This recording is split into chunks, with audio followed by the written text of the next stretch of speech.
মোর বিয়ের বাঙ্গানি নাকি মুই নিজে দিছি এরম একটা অপবাদ আইছে মোর নামে 2011 সালে। তো যাই হোক, হ্যালো বন্ধুরা, আসসালামু আলাইকুম। সবাই কেমন আছেন? মই কিন্তু আমি আলহামদুলিল্লাহ ভালোই আছি। তো মোর কিন্তু ঘরের কাজগুলো করতে ভালোই লাগে সবসময় লাগে, আর মোর কাজ মোর করতে খুব ভালো লাগে। মানুষের তার কাম করাইলে মোর হেয়া পছন্দ হয় না।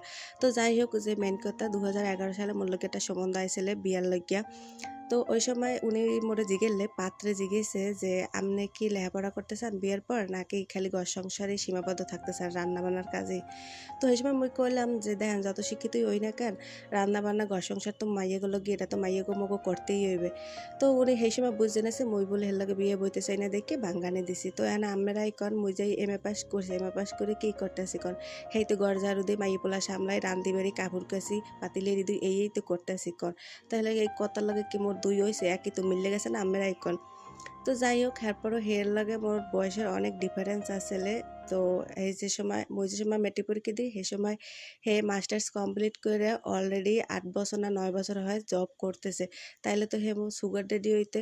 তো ওই সময় তো আর বুঝতাম না যে সুগার ড্যাডি অনেক টাকা থাকে, তো হেগো বিয়ে করলে অনেক কিছু পাওয়া যায়।